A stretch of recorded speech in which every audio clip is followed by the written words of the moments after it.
और शरीर से तंदुरुस्त स्वस्थ हो।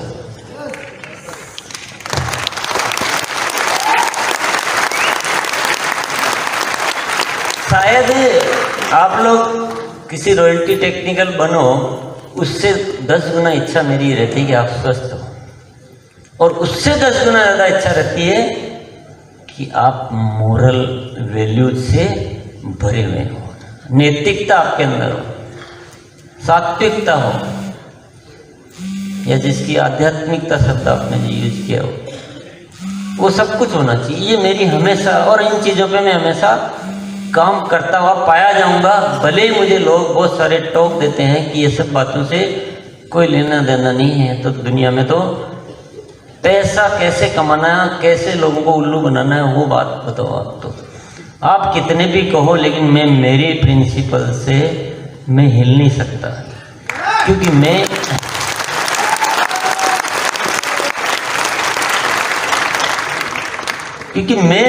बच्चे समझ चुका हूँ। मैं बच्चे हैं, मेरे सारे मेरे बच्चे हैं, तो बच्चों के लिए तो हर तरह से मैं परिपूर्णता देखना चाहूँगा।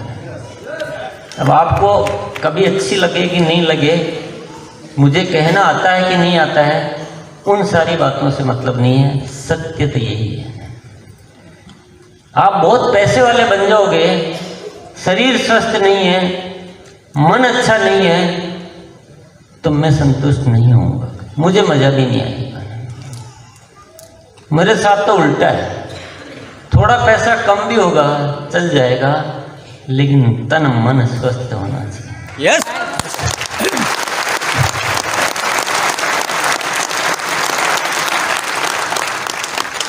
ये मेरे जीवन के सिद्धांत हैं, मेरी वही तमन्नाएं रहती हैं, क्योंकि रियल खुशी कहाँ है, थोड़ा बहुत मुझे उसका आभास है कहीं, क्योंकि केवल पैसा खुशी नहीं दे सकता है।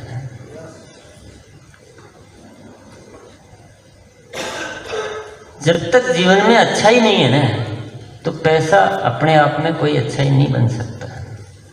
हाँ, अच्छाई के साथ पैसा है, वह बहुत अच्छा है। और मैं आप लोगों को ऐसा बनाना चाहता हूं कि आपको पैसे के लिए एक पल भी सोचना नहीं पड़े।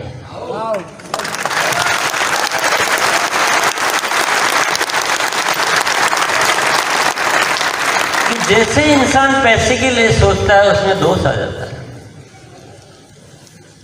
मैं ऐसा तरीका, ऐसे रूप में डेवलप करना चाहता हूं कि आप सिर्फ अच्छाई के लिए जिए, आप सिर्फ दुनिया के लिए जिए, और पैसा आपके इधर ऐसा सिस्टम बन जाए कि आप उस साइड से बिल्कुल निष्फिक्र हो जाए। मतलब आपको जरा ख्याल भी नहीं करना पड़े कि क्या होगा, मेरी जरूरतें कैसे, वो इतना सिस्टम बन जाना चाहिए। पर उसके लिए हम जिए तो जीना नहीं है, उसमें दोष आ जाता है। इसीलिए तो दोष आया है, वो कहीं ना कहीं बिगाड़ता है इंसान को।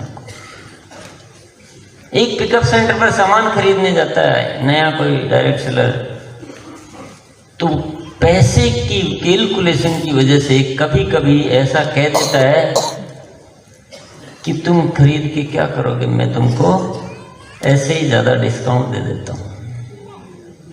होता है ना ऐसा? यस। वो कैलकुलेशन लगा रहा है कि मेरे कोर्ट पे खरीदूंगा तो मुझे इतना फायदा होगा, आधा इसको दे देता हूँ। वो बाकी सारी जो चीजें हैं ना, वो भूल गया। या फिर वो पूछ लेता है कि तुम किस टीम के हो, वो तो तुमको क्या सपोर्ट करेगा, ये है वो है। या कभी कभी कोई आईडी मांग लेता है, कभी ये कर लेता है, कभी क्या कर लेता है। ये जस्ट फॉर एग्जाम्पल है, आप लोग ऐसा नहीं करते हो, पर ऐसी हरकतें होती तो है ना कहीं ना कहीं। क्यों हुई?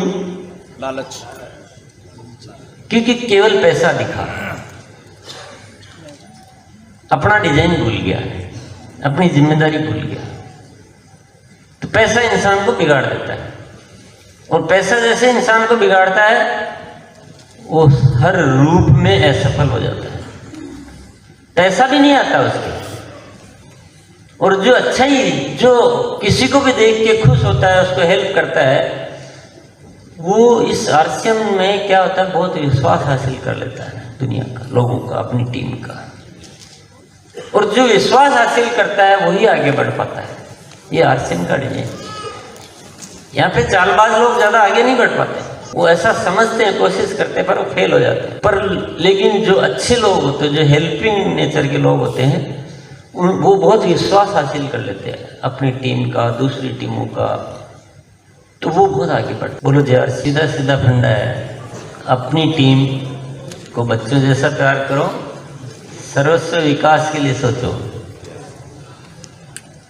पैसे के लिए जीना पड़े तो यानी हमने जीना सीखा ही नहीं, या हमारे काम करने का तरीका कोई ठीक नहीं है कि हमें पैसे के लिए फिक्र करनी पड़ती है। आपने या तो कहीं ना कहीं अपनी जिम्मेदारी पूरी नहीं की, या एक्टिव नहीं है, कुछ कमी है, तो इसलिए आपको पैसे की तकलीफ महसूस हो रही है। अदरवाइज आपको नहीं होना चाहिए ऐसा।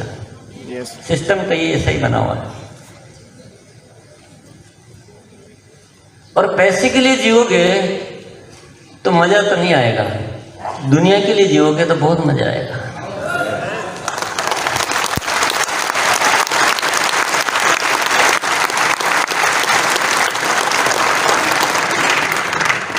लोगों के लिए जो काम करता है ना, वहां जो आनंद है, उस आनंद को महसूस जिसने किया है ना, उसी को पता है। उसके सामने दुनिया की सारी दौलत फीकी हो जाती है। तो टीम को बच्चों के रूप में लेना है, पूरे आरसीएम को परिवार मानना है, अपनी फैमिली के रूप में लेना है, और पूरे देश को अपना घर संभालना। अपनी माँ के रूप में लेना है।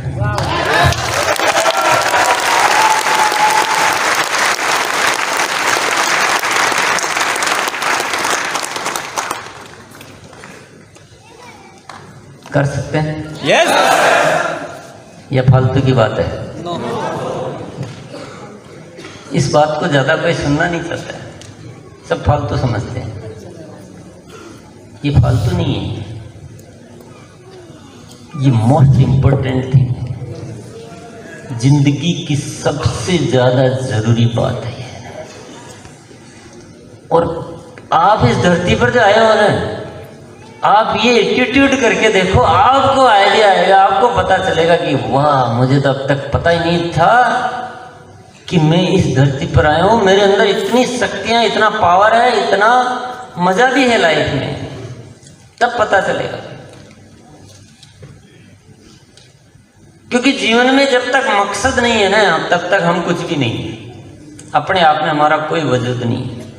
पर जैसे मकसद आता है ना जिंदगी में, तो हमें अपने वजूद का पता चलता है। प्रेरणा क्या है आपकी काम करने की? वो प्रेरणा में ताकत है। अपने लिए जीना, कोई जीना है क्या है?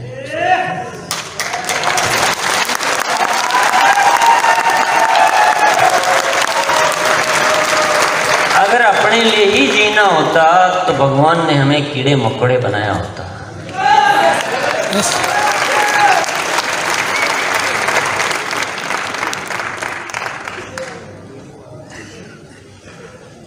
इंसान है, इसका मतलब दूसरों के लिए जीना, अपने लिए जिए तो क्या जिए, जिए तो क्या जिए, अपने लिए जिए तो क्या जिए, ए दिल तू जी जमाने के लिए।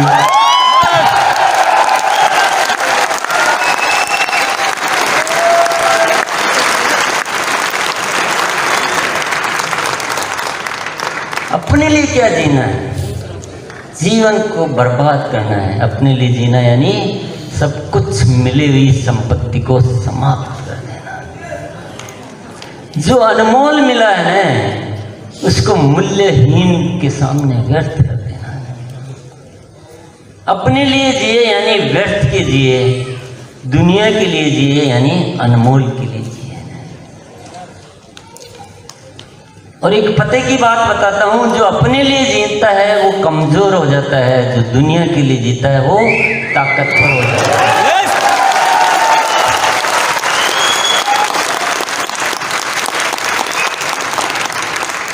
महात्मा गांधी भी सामान्य इंसान थे, वो भी पढ़ लिख कर बैरिस्टर बनते, वकील बन जाते। और ऐसे ही दुनिया में बहुत सारे जैसे हजारों लाखों वकील होते हैं, वो भी एक वकील बनकर जीते चले जाते हैं, हम में से कोई नहीं जानता उनको। पर उनके जीवन में जब एक मकसद आ गया कि मुझे इस देश के लिए जीना है, तो उसके अंदर शक्तियां आ गई, ताकतवर बन गए। पता नहीं कहां से ताकत आ गई, और उनको आज पूरी दुनिया जानती है, जानती रहेगी। तो कहां से आई बताइए? कहां से? कहीं बाजार से खरीद के लाए क्या? नो। किसने वरदान में दी क्या? नो। कहां से आई? मकसद से आई। मकसद कि देश के लिए जीना है मुझे, अपने लिए कुछ भी नहीं चाहिए। एक कपड़ा, एक लंगोटी और एक लाठी, पूरा जीवन देश के कुर्बान कर दिया, तो महान बन गए, ताकतवर बन गए, शक्तियां आ गई। मकसद छोटा होता है, इंसान छोटा। मकसद बड़ा, इंसान बड़ा। और एक चीज और बता दूं आपको, जो अपने लिए जीता है वो 2 कौड़ी का इंसान होता है, और जो दुनिया के लिए जीता है वह महान इंसान है।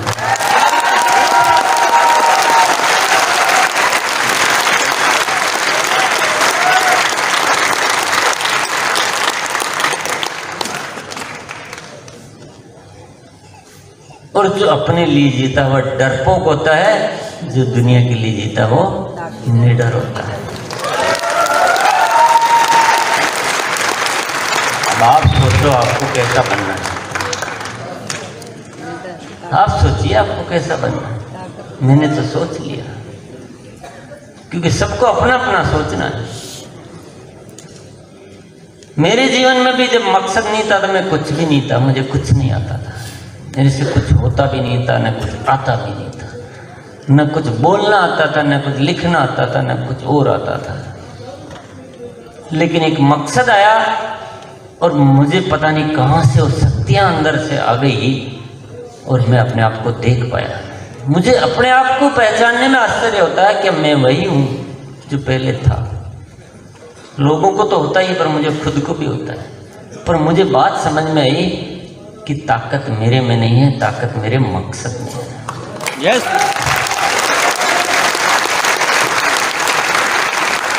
और ये नए भारत के निर्माण की जगह मैंने अगर लिखा होता है कि दुनिया का सबसे बड़ा बिजनेस, तो शायद मैं सबसे कमजोर होता। नए भारत के निर्माण में वो ताकत है कि आप लोगों को लिए अपनी दुकान को, डायमंड क्लब और ऐसे छोटी छोटी चीजों के लिए सैकड़ों सैकड़ों बार कहना पड़ता है। और मुझे आरसीएम के लिए कुछ भी करना हो, बड़े से बड़ा निर्णय करना हो, तो एक भी बार किसी को कहने की जरूरत नहीं।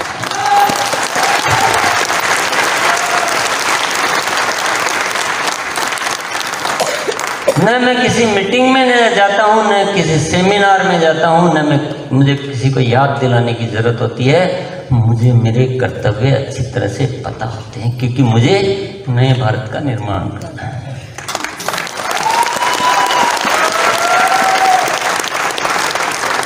तो यहाँ मैं कोई अपनी तारीफ नहीं करना चाह रहा हूँ, मैं जस्ट आपको एक्सप्लेन करना चाह रहा हूँ कि क्या होता है, परिवर्तन कैसे आता है। और आप सब यहाँ बैठे हैं, अगर आपने अपनी जिंदगी में सब कुछ देखना चाहते हो, तो आपको अपना मकसद बदलना पड़ेगा।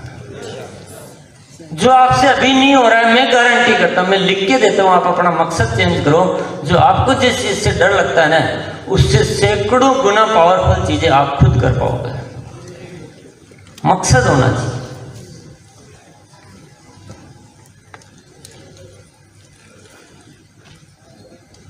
और कौन कहता है कि दुनिया को नहीं बदला जा सकता है? आप एक बार सोच के तो देखिए। और आज इस देश की सबसे बड़ी जरूरत है, बदलाव लाना बहुत जरूरी है, नहीं तो सब कुछ बर्बाद हो जाएगा। आप खुद ही सोच लीजिए क्या अच्छा हो रहा है, हर साल से हर साल में क्या ठीक हो रहा है। जिन चीजों को हम ठीक समझ रहे हैं वो तो सब विनाशकारी है। जब तक इस जगत में प्रेम नहीं आएगा तब तक कुछ भी ठीक नहीं हो सकता। जब इंसान ही इंसान को खाने वाला है तो ये विकास नामक चीजें नहीं तो सब कुछ बर्बाद कर देती है। सबसे पहले मन का विकास बहुत जरूरी है। आप खुद ही सोच लीजिए, मैंने जो भी कहा है आपको क्या गलत बोला? कुछ गलत है क्या? तो हिम्मत तो करो थोड़ा, डर किस बात का? अरे कोई अच्छाई के लिए जीता है और अच्छाई पूरी नहीं भी हो पाती है तो भी उसके जीवन में अफसोस नहीं रहता है। लेकिन जो अच्छाई के लिए जीता ही नहीं है वो तो अफसोस भरा ही रहता है। डर किस बात का? आरसीएम का प्रोजेक्ट पूरा का पूरा बना हुआ है।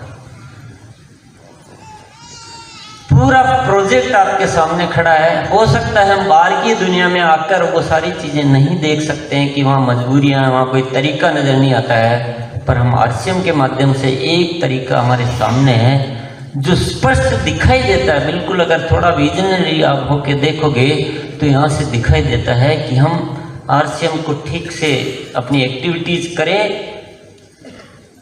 देखो मेरा जो प्रोजेक्ट है वो तो ये कहता है कि इस आरसीएम को थोड़ा एक्टिविटी ठीक करो। हम क्यों वो सिखाते हैं आपको सबकी अपनी दुकान, होम मीटिंग, डायमंड क्लब वगैरह वगैरह है। आप अगर थोड़ी एक्टिविटी को सुधार लो ना थोड़ा सा, तो इसमें 4-6 महीने के अंदर अंदर रॉयल्टी पे आ सकता है कोई भी आने वाला।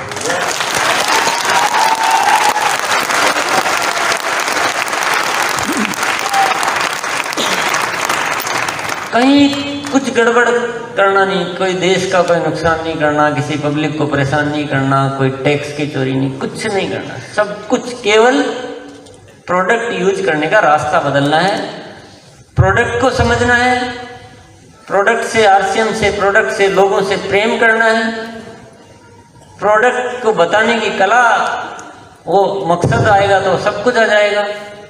कि पर्पज पे फर्क पड़ता है ना। पर्पज है कि 1000 रुपये का बेच दूं तो कला नहीं आती। पर्पज होता है कि ये करके मैं इस देश का निर्माण करना है तो सब कुछ आ जाता है।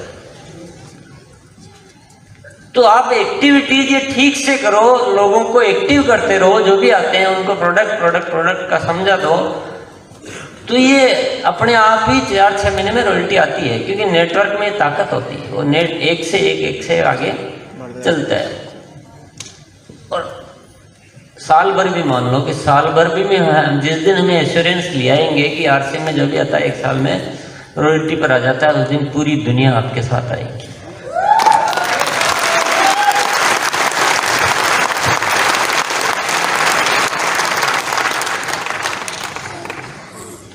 जब एक 10-20 हजार, 15 हजार, 12 हजार की नौकरी के लिए पूरी दुनिया उलट कर आ जाती है, तो जहाँ ये पता लग जाएगा कि 1 साल के अंदर तो रॉयल्टी पर आना है और उसके बाद तो हर साल ग्रोथ होना है, आने वाली पीढ़ियों तक वो कहीं टूटने वाला नहीं श्रृंखला, तो क्या पूरी दुनिया आरसीएम में नहीं आएगी? तो उसके लिए हमें वो चीज़ पहले स्टैंड करनी पड़ेगी। और मैंने तो उस काम को करने के लिए भी एक बहुत जोरदार प्रोजेक्ट बना रखा है, जो रामकिशन जी और इनकी टीम के साथ में चर्चा भी कर सकता। इतना पावरफुल सिस्टम बनाया हुआ है कि उसके अकॉर्डिंग मेहनत तो देखो करनी पड़ती है दुनिया में। आप चाहो मुफ्त में कुछ मिल जाए, कुछ नहीं मिलता है। मेहनत करनी पड़ती है, सिस्टमेटिक होना पड़ता है, निश्चित होना पड़ता है। अधर जुल में लटकने वाला इंसान कुछ नहीं कर सकता। तो ये सब चीज़ें आसान है, बहुत आसान है। मैं कहता हूँ इतनी ईजी है, सब कुछ किया जा सकता है। और जिस दिन ये सिस्टम खड़ा कर देंगे, आरसीएम का एक बहुत बड़ा परिवार होगा, आरसीएम का अपने आप में एक आकर्षण होगा, और हम फिर आरसीएम का एक बड़ा प्लेटफॉर्म बनाकर धीरे धीरे जो वैल्यूज है ना इनको बढ़ाएं, प्रेम बढ़ाएं। अभी भी कुछ तो नजर आ रहा है ना आपको, ये बाहर की दुनिया से तो हम ज़्यादा अच्छे से जीते हैं, इसको और प्योर बनाएं हम, बन जाएगा वो धीरे धीरे, कोशिश करेंगे सब लोग मिलजुल के, तो धीरे धीरे पूरे हिंदुस्तान में एक अलग परंपरा पैदा हो जाएगी कि एक यहाँ पे सब लोग एक दूसरे से प्रेम करते हैं, कोई लड़ने वड़ने झगड़ने की बात नहीं करते। तो हो तो सब कुछ सकता है। तो आरसीएम का प्रोजेक्ट तो रेडी है, अभी आप देख लो कि क्या करना है। और इसी में ही मजा है, और मैं तो इसके लिए ही करता हूं और करता रहूंगा।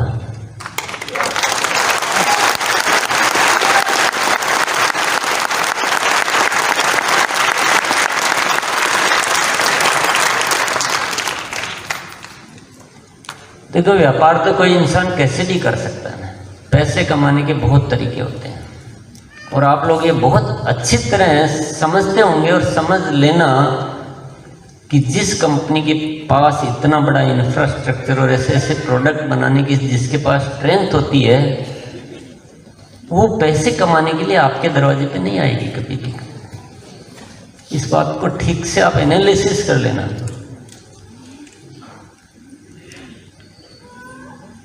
हम भी दुनिया की तरह बहुत सारे तरीकों से व्यापार धंधे कर सकते हैं, लेकिन हमारी जरूरत वो नहीं है, हमारा मकसद वो नहीं है। हमें जो भी करना है इस देशवासियों के माध्यम से करना है, तभी इस देश में बदलाव आ सकता है। हम तो व्यापार कर सकते हैं, लेकिन देश में बदलाव नहीं।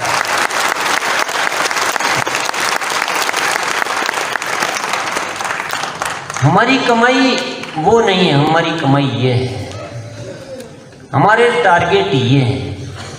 हमारा टारगेट टर्नओवर नहीं है, हमारा टारगेट इनकम नहीं है, हमारा टारगेट है इस देश की जनता को परमात्मा की बनाई हुई डिजाइन में ओरिजिनल स्वरूप में कैसे लाना।